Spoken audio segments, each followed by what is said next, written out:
Okay guys, here is most of my ham gear fitting inside my Marmot backpack that I bought maybe 10 years ago. So in there is some 2-meter stuff for my handheld, as well as HF stuff for my ICOM 705, and some other redundant / backup antenna gear, as well as a ground plane for my mag mount antenna, which is the pizza. Why did I put all that stuff in this ridiculous backpack? The goal was to be able to bring everything downstairs in one trip.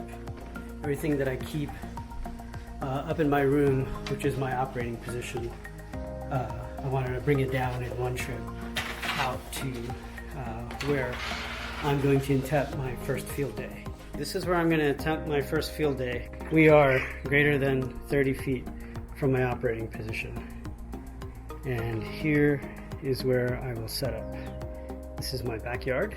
We're looking south. This way is west into the Boulder Flatirons and Rocky Mountains. And this way is east towards Kansas. So that's my super antenna that's already set up. I'll take it down and reset it up.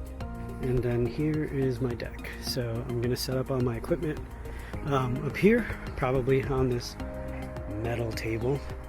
And then if I decide, I'm going to set up my tent tonight over there. 50 some odd degree day out, and we get the southern sun.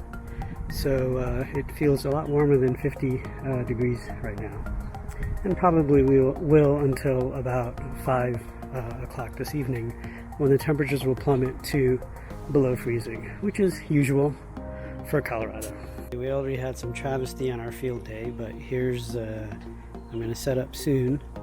The first thing that happened is going to be really funny, is my pen ran out. Station is set up initially, so I've got my 705, and I've got my PC, because I forgot my USB-C to USB cable. I've got my sandwich that my wife made. I have my Baofeng connected to my pizza antenna, and then I have my MP1C with the 20-meter radial pointed, well, it looks like it's pointed northwest. And one thing I forgot is I left the solar panel and the battery in my dining room over there. So, and then my one pen died, so very important having backups. So I've got other stuff in my bag, which I haven't taken out yet. Not using my Apple laptop right now. I have a 49-to-1 NFED in there, as well as some adapters. I also have my mag loop in there, which I'll try later on. And then I have some headphones for my Baofeng and my second HT that I didn't bring.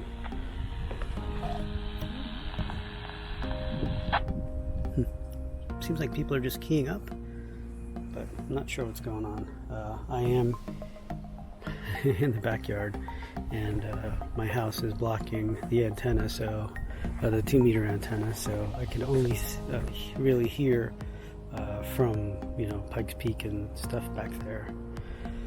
Not that many people on there. I'm battling the sun versus the shade. It's really warm in the sun, but it's cool in the shade. So that's a problem I've got going on right now. So anyway, I did tune around on 14 meters, and there's somebody every 3 kilohertz. So that's going to be a problem. I might have to not call CQ and just see if they can hear me on 5 watts. Otherwise, I'm going to go in and get my battery later on and then bump it up to 10 watts or try a different antenna. Although, you know, honestly, I think my MP1C is probably the best antenna I have, but really all 3 of them have different qualities, which are good. Okay, it's a little bit after 1 p.m. Mountain Time, and the funny thing is, I just had a QSL with K4 RGB from Brainerd Lake. He is 10 Colorado, Robert, on 146.540 on my Baofeng. And so far I've had no luck with JS8 call on 20 meters. I've been sending out CQs, and I've been responding to some also, but I'm not sure if people know how to use JS8 call correctly or what. But yeah, that's a challenge, and so far this crazy sun and the reflection on my computer is a challenge, which is really annoying. But you know, my nice $1,200 705 is doing great. I might switch to a single sideband and see if I can have QSOs with the myriad of people that are on single sideband right now. Okay, so we're about an hour and a half in. It's 1:30. I've been calling CQ a little bit on the 2 meter band on 146.540 and 60. I'm not able to get anybody right now, which is just fine. Only outputting 5 watts with this Baofeng, which is my sole QSO. I've tried with my ICOM, but 5 watts doesn't seem to cut it. There's also a bazillion people on 20 meters right now. Well, ever since 12 my time, and it's pretty hard to, like, there's literally somewhere every 3 kilohertz. So usually when I start calling CQ on a frequency, somebody else jumps on it anyway. I wonder if my antenna is so good that it's picking up, you know, a lot of other people. But one thing that's nice is this ICOM's screen. It's pure sun, but you know, in the shade. It's still viewable, unlike my computer, because there isn't a whole lot of reflection. But what I might try to do is bump this up to 10 watts by hooking up my battery and seeing if we can get any better JS8 call or single sideband. But it looks like people with a lot of power on single sideband, so QRP might not be the best thing today for this. Okay, so first demerit. I went inside and I got my solar panel and battery that I forgot to bring out earlier. So I'm pretty sure the battery should be charged, but I've also connected it in parallel to my ICOM 705 into a 13.6 volt, and it says it's charging, so let's power it on and see what it looks like.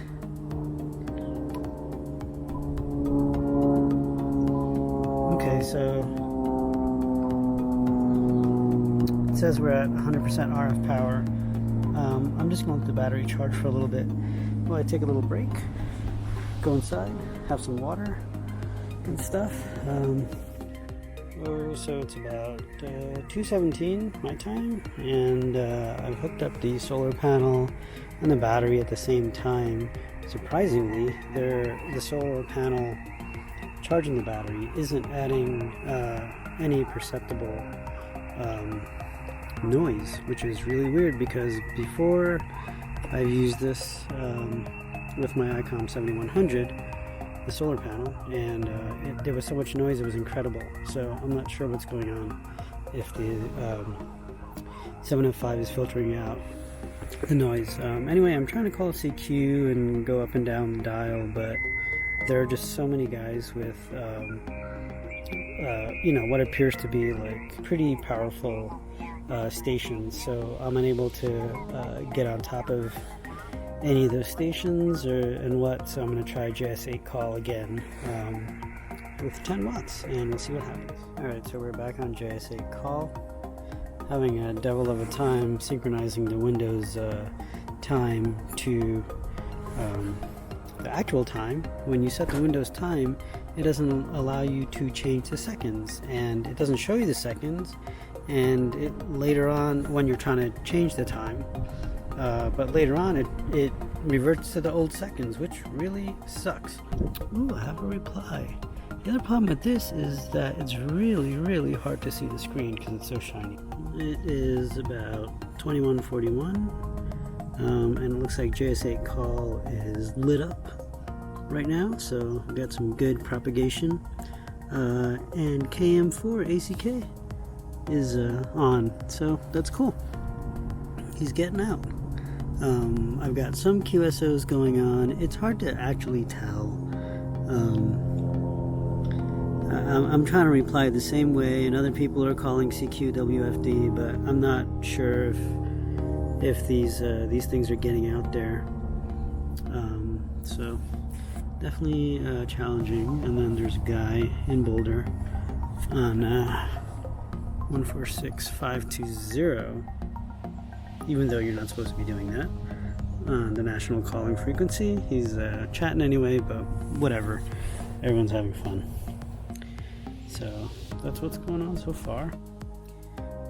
So it's about 3:30, using the mag mount with 10 watts. It's pretty fickle. When I tune it, right now I can't even get it below 1 to 1.5. And then when I move my hand away from it, SWR goes up. So probably some of it is due to all the other stuff that I have sitting around. But so far, no love on JS8 call. Definitely harder than FT8 to make and know you're completing a QSO. I tried tuning around on 14 or on 20 meters, and there's a lot of people calling CQ and stuff, but just like other contests, you really have to have high power to punch through, not QRP. And everywhere I try to park and call CQ, I end up hearing somebody else calling CQ on that same frequency. So okay, so we are going to do a little bit of work. We're going to make some changes. I've got a length of super antenna, I think it's 18 gauge wire, for my 49:1. It's the same wire that is connected to this 49:1 that goes outside in a stealth way through my tree, and it works pretty well. And that's connected usually to my ICOM 7100 for QRO-ish operation. Anyway, so we're gonna, this wire was in pieces because I was experimenting with it, and together it makes up about 65 feet. I wrote a little app in Java to calculate the length of the wire needed for an end-fed half wave based on 468 divided by the megahertz, and also by 0.925 times the wavelength. So insulated wire, it has a velocity factor of 0.925, which is different than the velocity factor of coax, which is what they use to get the formula of 468 divided by megahertz. So that's why every single time somebody makes a dipole using 468 divided by megahertz, it's always super long, and you end up cutting off a foot. So for example, my end-fed half wave for 7.080, the dipole calculation would say 66.1 feet with the velocity factor of 0.925. Instead, it is actually 64.3 feet. So that's actually almost 2 feet difference in the total length of a wire that is resonant at 7.080. And I just picked that because that sounded like a good frequency that is somewhere between FT8 and JS8 call. So let's, I think this should be warm, so let's get soldering. So I'm just finishing up what I think is my last solder. I've basically freshened up all of the ends, and this is my helping hands that my wife got me for Christmas, and this is how I like to do it. I solder one side, I aim the light underneath on my mat here, And then I do one side and then I flip it over and I do the other side. I don't aim the light at whatever I'm working on because that's what happens. So I like to aim the light down here so I can more easily see. Alright, so it's about 4:41 p.m. And I have adjusted the super antenna to 40 meters, 1.19 to 1. I also hooked up one of my end-fed half-wave transformers along with a 6.5 foot counterpoise and the 66 foot wire, which you can probably barely see. It's going up, then goes into this tree, sloping downward, and then slopes across to this aspen tree at about 6 feet. I'm not sure what this crazy thing that's going on here. Maybe it's a grounding problem or something, but temperature's gone down a lot because the sun is way down there now. And hopefully 40 meters comes alive. Note to self, when you leave your nano VNA on, and there's a pulse every second, guess what? Your nano VNA is on, and the pulse is going through your other coaxial cable, showing up on your spectrum. So one thing pretty interesting that's happened is that even though the band's going down, I'm still sticking around because I'm using my end-fed half-wave, and I'm able to bounce back between 7 and 14 megahertz, and I actually made 2 QSOs on 14 megahertz. When everybody else is gone, they're probably eating dinner or they're probably on 40 meters by now already, but I'm not sure. But the band's definitely died down. There's less people around, but yeah. So go end-fed half-wave. Sun's going down, winds are picking up, and it's getting even colder. I am wearing really thick gloves, but thank God for the pre-recorded messages on the icon, because I'm just pressing those buttons whenever I need to. The sun's gone down, our lights have turned on, I've got the super antenna up, and we are on JS8 call. We have a great 1-to-1 SWR on 7078, and JS8 call is lit up right now. Just a little difficult getting through, I think. I probably need to get better at JS8 call. And then the XYL is making steak in there. Looks like in about maybe 20 minutes we will tune in to KI6NAZ, who is going to be at the beach getting on some JS8 call and WinLink. I haven't tried WinLink yet. Maybe I should try it. I know I have it installed on this computer, but I don't know actually how to use it on HF, so I probably won't. Alright, 73s. I made an actual QSO with KJ7LVP. He's 1 Oscar EWA. Another weird thing happened is both of my antennas, my super antenna and my end-fed half-wave, the SWR went sky high. And it's so freaking cold I can't even go figure out what's wrong. So what I did was I set up my mag loop, which you probably can't see, right next to me, and I'm running 10 watts. I'm sitting in the null. Okay. And I was able to adjust the SWR down a little bit to around 1.5. But the interesting thing was, when I did have the QSO with KJ7LVP, my SWR was 2 or more on the end-fed half-wave or the super antenna. So it was interesting because it actually went through. Anyway, dinner, see ya. Okay, so I'm out here and I'm going to troubleshoot why my 49 to 1 as well as my super antenna SWR went sky high. So it's a few hours later. I watched KI6NAZ's show, and now I'm back out here and I'm going to troubleshoot with my nano VNA. So everything looks fine again. I wonder if I was looking at the wrong meter. on my 705, because at 7078 megahertz we are back down to 1.132 on my super antenna, and my 49 to 1 is the same 2 to 1 at 7 megahertz like it was earlier today. So definitely a user error. Alright, so it's day 2, and here is my setup. I've got my coffee, and today I'm going to only try to use 2 meters, DJMD5, TGP, and just this other antenna. I don't think I got really good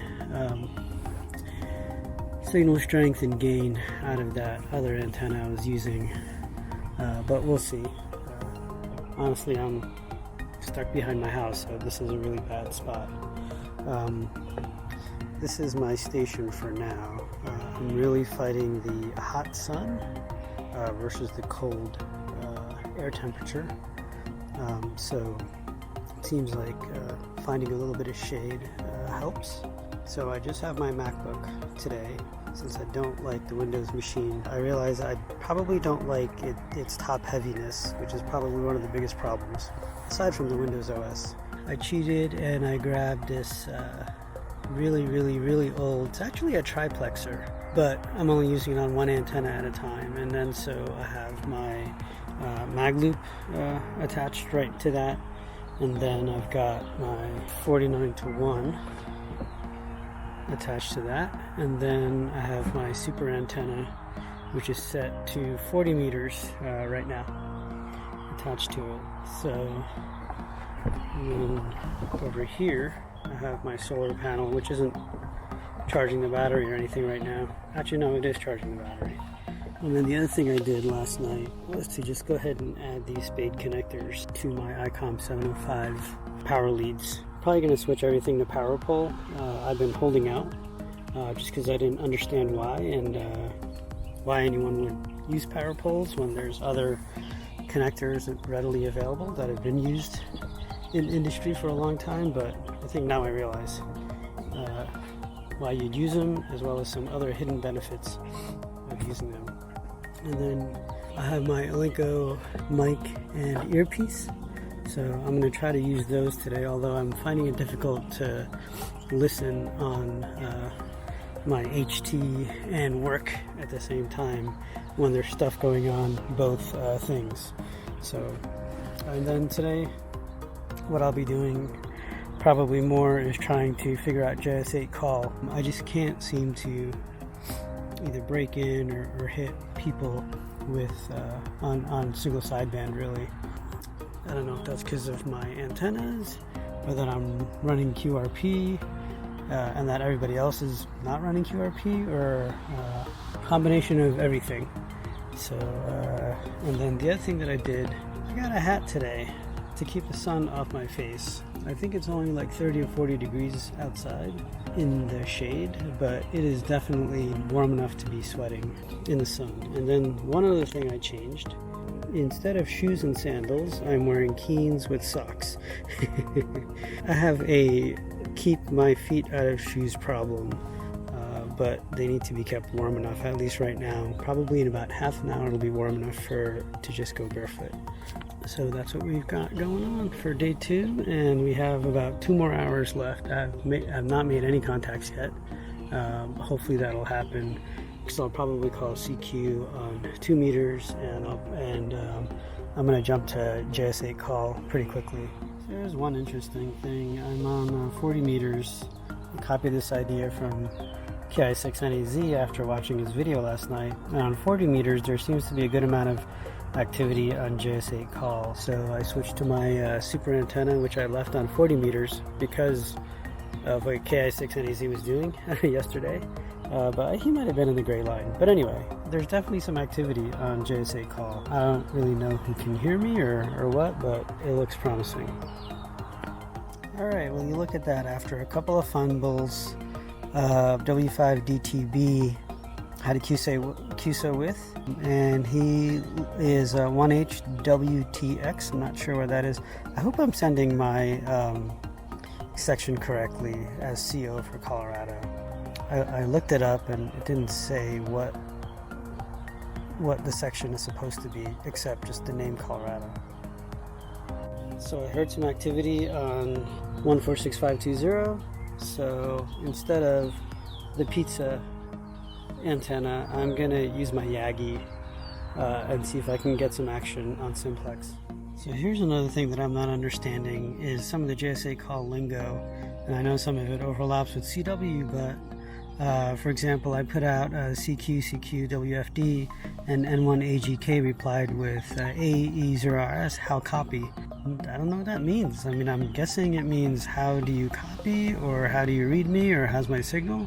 So I just sort of sent out a please copy 10 CO QSL, and if he can hear me, hopefully he'll come back with his station identification for WFD, hopefully.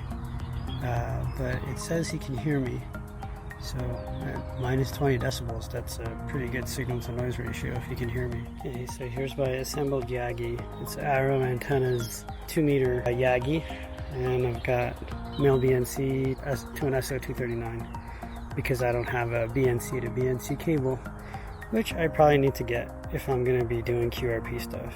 But I like this antenna, it works well. I've only used it a couple times, but I especially like it that it's made out of arrows, and the guy's close in Cheyenne. Okay, I've just plugged in my 705 into my little battery over here, and we are going to be on 10 watts for the duration, since we don't have much time left anyway. Yeah, I don't know what's going on, but on 20 meters, there isn't much JS8 call action. Maybe, yeah, I don't know what's going on. This is weird. If I put on FT8, there'd probably be so much stuff going on, it wouldn't even be funny. So I don't know if JS8 call, people normally use it on lower frequencies, or what. I'm using my 49-to-1. Maybe the wire isn't working correctly, I don't know. Or maybe it's not working correctly, or not receiving correctly. Change it to the super antenna because that has the best SWR on transmit, at least. But I don't know if it, well, I mean, I guess in theory it shouldn't receive as well as the 49-to-1, because the 49-to-1 has a long wire sticking out vertically and horizontally in two different orientations, so it should be able to grab everything, whereas the super antenna is just vertical. So about 20 minutes to go. I really wish I installed WinLink and got it working, but oh well. For some reason my 49-to-1 that was at 1 to 2 SWR yesterday has come down to a more respectable 1 to 1.5 on 7.078 megahertz, which is nice because it's actually usable. I'm switching to that antenna to see if I get better comms with that compared to the super antenna on 40 meters. It's in the backyard, so I mean everything's super compromised, but whatever. Alright, that's it. 1900 hours UTC.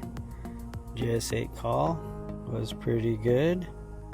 Alright, so as a little bonus, right when field day ended at the stroke of noon, the Yagi picked up a signal on 146520 for a gentleman doing a SOTA activation, and I've been hearing him, at least his side of the conversation, off of a mountain in Evergreen, which is not very close to here at all, but probably not terribly far. Anywho, so yeah, that was good. Got a SOTA activation, Hunter, whatever, and now I'm just chit-chatting on a JS8 call.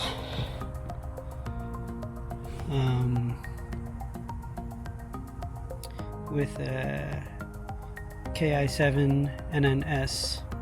It looks like he really wanted a 6-meter QSO. I didn't even try 6 meters, but Yeah, that's real cool. He said, great, got a few but froze my butt off. Haha, good time though. First contest for me, I'm hooked now. So that's cool. I don't know where KI7NNS is, but probably send them an actual card. And it looks like, yeah, I can hear him pretty good at plus 7 dB on the 49.1. So looks like, yeah, it looks like stuff. Same here with a 70. Yeah. This is awesome. KI7NNS. I just looked him up. His name is Casey, and he is in Washington, and his address is an Air Force base. Talking to a soldier. That's pretty cool. I think today turned out a little bit better because I learned to stay on 40 meters on JS8 call, and I hooked up the multiple antennas, although the mag loop didn't end up being good because I can't run 10 watts on digital because it kills the USB when it transmits. So I have to remedy that, I think, probably by putting some ferrites on the USB cable.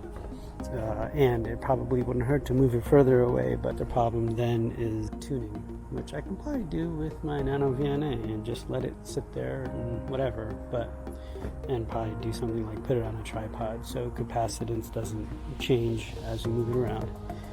But anyway, never ended up charging the battery really from yesterday, so far this little guy has gotten me probably, a solid day and a half or something like that. I mean, probably less than that because I wasn't running 10 watts the whole time. Anyway, that was a great event. I'm hooked, but I gotta say the best part was my last QSO on JS8 call. I was talking to Casey, KI7NNS. Did not know I was talking to a soldier, but that was an honor, really. But anyway, so I think that was a awesome experiment, event, and I really enjoyed it. Learned a lot, learned I know less than I know, but also learned to improve, so